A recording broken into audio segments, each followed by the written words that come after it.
Hi hello नमस्ते, कैसे हैं आप सब। वेलकम आपके अपने YouTube चैनल आरोग्य अमृत जीवन में। आज हम आपको इस वीडियो के माध्यम से बहुत ही महत्वपूर्ण जानकारी देने जा रहे हैं। जी कहते हैं कि खाना जब दोपहर को खाएं और सुबह खाएं, सुबह और दोपहर, ये दो बात। वो ये कहते हैं कि दोपहर और सुबह का खाना खाएं। वैसे तो वो कहते हैं दोपहर का ना खाएं, दोपहर का खाना सवेरे खाएं। लेकिन अगर आप खा ही रहे हैं तो वो ये कहते हैं कि तुरंत विश्रांति लें, खाते ही आराम करें, काम कोई ना करें। कब तक? 20 मिनट। 20 मिनट विश्रांति लें। और उसको उन्होंने एक्सप्लेन किया है कि वो विश्रांति जो होनी चाहिए वो आपके शरीर को, जो बायां हाथ है इसको नीचे करके दाएं हाथ को ऊपर करके वाम कुक्षी अवस्था में लेटें। भगवान विष्णु को लेटे हुए देखा शेषनाग पर, बस उसी परिस्थिति में लेटें, उसी स्थिति में लेटें। क्यों? Left side. आप जानते हैं हमारे शरीर में दो नाड़ियां हैं, वैसे तो तीन है, तीन नाड़ियां, एक सूर्य नाड़ी है, एक चंद्र नाड़ी है, एक मध्य नाड़ी है। ये जो सूर्य नाड़ी है यही भोजन को पचाने में मदद करती है। सूर्य नाड़ी तभी चलती है जब आपकी चंद्र नाड़ी कम हो। भोजन पचाना है सुबह का और दोपहर का, सूर्य नाड़ी तीव्र होनी ही चाहिए। तो लेफ्ट साइड में लेटो तो तुरंत सूर्य नाड़ी शुरू हो जाती है। वैसे तो अगर आप स्वस्थ हैं तो खाना खाते ही आपकी सूर्य नाड़ी अपने आप शुरू हो जानी चाहिए। नहीं हो रही है तो लेफ्ट साइड में लेट जाइए, लेटते ही शुरू हो जाएगी। 20 मिनट जरूर लेटें। फिर आप कहेंगे जी नींद आ गई, तो भागवत जी कहते हैं ले लो एक झपकी। वो ये कहते हैं रोको मत इस नींद को। जो सूत्र उन्होंने लिखा है कि दोपहर भोजन के बाद या सुबह भोजन के बाद अगर आपको आलस्य है शरीर में, तो वो कहते हैं कि बिना संकोच इस झपकी को ले लो। 20 मिनट की झपकी ले लो, ज्यादा से ज्यादा 40 मिनट की ले लो, इसके आगे नहीं। तो अगर आप भोजन के बाद इस विश्रांति ले लें 20 से 40 मिनट, तो अगले आधे दिन काम करने को बहुत एनर्जी आपके पास आएगी। आप चाहें तो आज ही करके देख लें। मैं इस सूत्र को वैसे कल विस्तार से समझाने वाला हूं कि शरीर के 14 वेग होते हैं, वेग, उनको कभी भी रोके नहीं। उसमें से निद्रा है, नींद जो है ना, ये एक वेग है। तो वो कहते हैं कि दोपहर के खाने के बाद अगर आलस्य आ रहा है तो ये स्वाभाविक है, क्योंकि खाना खाते ही जठर अग्नि प्रदीप्त होगी।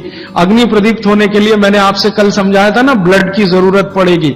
तो सारे शरीर का खून पेट में रहता है जब तक खाना पचता है। तो बाकी अंगों को खून की कमी है तो प्रेशर बढ़ेगा, तो ब्रेन को प्रेशर आता है, तो ब्रेन रिलैक्स होना चाहता है, इसलिए भोजन के बाद आपको सुस्ती आएगी ही। ये प्रकृति का नियम है। तो आप ले लेना उस नींद को, छोड़ते क्यों हैं? बहुत कीमती है, लोगों को मिलती नहीं, लोगों को मिलती नहीं।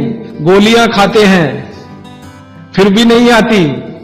मैं आपको और एक छोटी सी जानकारी बताऊं कि भागवत जी के इस सूत्र पर यूरोप और अमेरिका में बहुत रिसर्च हो रही है आजकल। और ब्राजील और मैक्सिको और ऑस्ट्रेलिया, तीनों देश की सरकारें 2008 में कानून बनाने जा रही हैं कि हर एक कर्मचारी को लंच के बाद झपकी लेने के लिए ब्रेक देना कंपलसरी है। तो उन्होंने ये महसूस किया है कि जिन कर्मचारियों को दोपहर खाने के बाद वो झपकी लेने की छूट दे रहे हैं, उनकी काम करने की एफिशिएंसी 3 गुना बढ़ गई है। तो आप भी महसूस कर सकते हैं। और माताओं बहनों को तो विशेष विनती है, क्योंकि आपका घर का काम भी कुछ कम नहीं है। किसी भी फैक्ट्री को चलाना बहुत आसान है, घर चलाना बहुत मुश्किल काम है। और घर में भी सबसे मुश्किल काम है बच्चों को बड़ा करना। मैं मानता हूं दुनिया में इससे बड़ा कोई काम नहीं। तो आपको काम तो घर में भी है, आप भी भोजन के बाद एक झपकी लेने का नियम बना ही लो। सब काम छोड़कर झपकी ले लो, सब काम छोड़कर झपकी ले लो आप।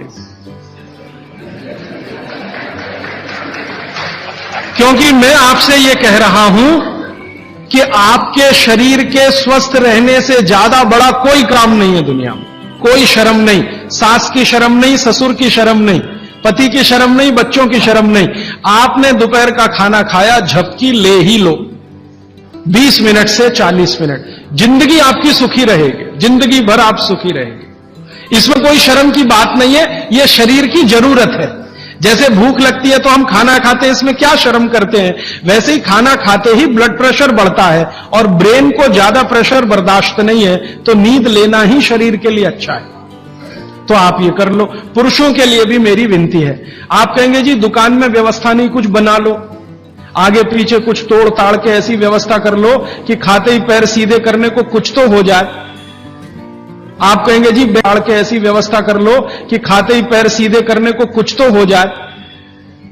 आप कहेंगे जी बैंक में काम करते हैं, बीमा कंपनी में काम करते हैं, तो मैं अमेरिका यूरोप की उन कंपनियों की लिस्ट दे देता हूं जहां पर यह नियम बन चुका है। आपके बैंक और बीमा वालों को वो लिस्ट दिखा दो कि जब ये अमेरिका और कनाडा और ब्रिटेन और ऑस्ट्रेलिया और न्यूजीलैंड में कानून बन सकता है तो हिंदुस्तान में क्यों नहीं। बागभट्ट तो हिंदुस्तान के थे। अब मैं आपको एक उल्टी बात कहता हूं, गुजरात में जाता हूं, मैं राजस्थान में जाता हूं, जयपुर जैसे शहर में, राजकोट जैसे शहर में, तो दोपहर को सारा बाजार बंद रहता है। कहां है जी, खाना खा के झपकी ले रहे हैं। बहुत सुखी लोग हैं, बहुत सुखी लोग हैं।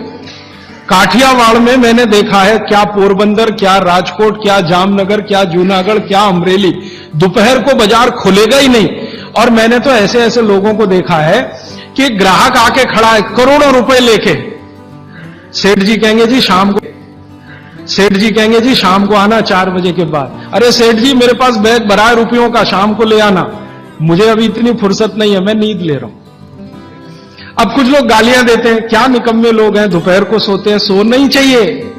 जो पुराने शहर है ना हिंदुस्तान में, हर जगह ये देखने को मिलेगा, दोपहर के खाने के बाद सब झपकी लेंगे ही। अच्छा, अब इसका उल्टा सूत्र है आगे का, तो शाम के भोजन के बाद कभी भी विश्रांति नहीं लेना। माने 6 बजे खाना खा लिया तो 8 बजे ही जाना सोने के लिए, उसके पहले नहीं। क्यों? सुबह का जो है क्रम शाम को उल्टा है। सुबह सूर्य का प्रकाश है, पवन का स्पर्श बहुत तीव्र है, शाम को सूर्य का प्रकाश बिल्कुल नहीं है। तो शाम के लिए वो ऑब्जर्वेशन करके कहते हैं कि कभी भी खाने के बाद तुरंत सोना नहीं। अगर सोएंगे तो हार्ट अटैक, डायबिटीज, सब बीमारियां आने की संभावना। अब आके एक तीसरा सूत्र उन्होंने लिखा है, दोनों को शायद मिलाया उन्होंने। वो ये कहते हैं कि सुबह और शाम को अगर जो आप ये दोनों नियम पालन नहीं कर पाते किसी कारण से, करें तो बहुत अच्छा है, नहीं कर पाते तो वो ये कहते हैं कि 10 मिनट के लिए वज्रासन में जरूर बैठ जाए, सुबह और शाम दोनों। वज्रासन आप सब समझते हैं, ये ऐसे पैर पीछे करके बस 10 मिनट बैठ जाइए खाने के बाद, सुबह भी और शाम को भी। और प्राणायाम और योग में महर्षि पतंजलि ने कहा है कि भोजन के बाद जो किया जाने वाला आसन है वो ये एक ही है, बाकी कोई आसन आप नहीं कर सकते। महर्षि पतंजलि बागभट्ट के बाद के हैं। महर्षि पतंजलि कहते हैं कि अगर वज्रासन में कोई बैठता है तो शरीर बिल्कुल वज्र के जैसा ही होता है। वज्र आप समझते हैं, एकदम कठोर मजबूत। अब मैंने हिंदुस्तान के कई लोगों को देखा, गांधी जी को तो मेरे आंखों से नहीं देखा, शोभाकांत जी ने देखा है। गांधी जी घंटों घंटों वज्रासन में बैठते और आप देखो एकदम पतला शरीर और अंग्रेजों की लाठी खाने को हमेशा तैयार। वो वज्रासन की कृपा है गांधी जी। गांधी जी कोई आसन नहीं करते थे, कोई प्राणायाम नहीं करते थे। सुबह घूमने जरूर जाते थे और घंटों घंटों 3-3 घंटे तो लोगों ने उनको देखा बिना हिले डुले वज्रासन में बैठ के चिट्ठी लिख रहे, किताब पढ़ रहे वगैरह वगैरह। तो शरीर की बहुत सारी क्रियाएं एकदम दुरुस्त रहती। ये 3 सूत्र हुए। हम ईश्वर से प्रार्थना करते हैं कि आपका जीवन सुखमय और निरोग हो, आप लंबी आयु प्राप्त करें। हमारे YouTube चैनल आरोग्य अमृत जीवन को सब्सक्राइब करना ना भूलें।